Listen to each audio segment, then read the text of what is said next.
Okay, quick show of hands. Who's cracked the phone screen before? Yeah, now keep it up for fixing it was actually cheap and easy. Right, nobody. That's basically our whole speech today right here. But let me back it up for you. Say your screen cracks maybe a week after the warranty runs out because, of course it does. You take it to the little repair shop down the street, the one with the friendly owner and the job blue screws behind the counter, and he just looks at it and he shakes his head. Can't do it. Not because he doesn't know how. He's probably fixed 1,000 phones exactly like yours.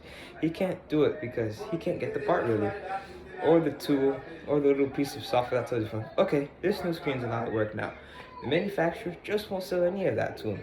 So now you're stuck. Pay a huge premium at the manufacturer's own counter, or just give up and buy a new phone completely. I used to assume that this was actually normal. Like, that's just how technology is, right? But no, it's actually a strategy. Companies build it this way on purpose to keep control of who's allowed to actually fix your stuff, and it actually costs us money. It fills up landfills, and it honestly takes away the choice that we should be able to keep in the first place. So here's my actual point today. The US should pass federal right to repair legislation because it lowers the cost for consumers, cuts down electronic waste, and puts real competition back into the repair market. I'll be upfront. I'm no repair guy. I'm not a policy person, but I spent time doing some research on this and using some academic sources. And the more I read it, the more it really bugs me because this is a problem we already know how to fix. We just haven't done it everywhere yet. So, three things: the wallet, the planet, and how to actually fix this because it's not some pie in the sky. It's already happening. Let's do the wallet first, since that's the one that feels. A lot of devices are basically engineered to find off outside repair. Proprietary screws, batteries that are glued instead of clips, parts that are electronically paired to one single device, so even a genuine brand new part won't work unless it comes from the manufacturer.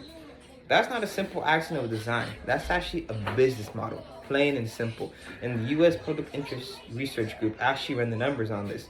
Right to repair legislation could cut down electronic spending by 22% nationally, almost $330 a year per family, $40 billion total nationwide. That's 40 billion. Say that a few times, it doesn't get less ridiculous. And independent shops keep reporting the same exact issue. They can't get the parts, the tools, or even the diagnostic info. They need to actually help you. When the people allowed to fix this are the same people that sold it to you, and that's not really a market anymore. So that's just really a toll booth. Okay, the wall is covered. Here's the one that people don't usually connect to the phone at all, and it gets me the most. When the repair is too expensive or not just possible, people don't fix things. They just honestly replace them. Obviously, and researchers who study have found a pretty direct line between limited repair access and the sheer amount of electronic waste piling up globally. When people can't afford to repair, tossing it becomes the default without anyone really choosing that on purpose. Here's the part that got me though. A lot of the devices depend on raw earth elements, materials that are generally brutal to mine, expensive, environmentally destructive.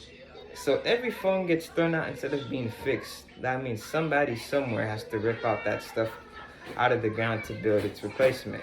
Researchers have tied this straight to global sustainability goals, arguing that keeping devices alive longer through repair is one of the most effective things we can actually do to slow down resource extraction and landfill growth.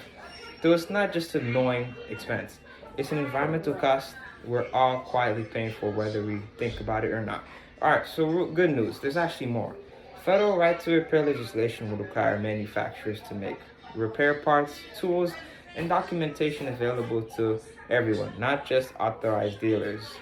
And this isn't some untested theory somebody dreamt of. Nearly a dozen states already have their own right to repair laws in the books.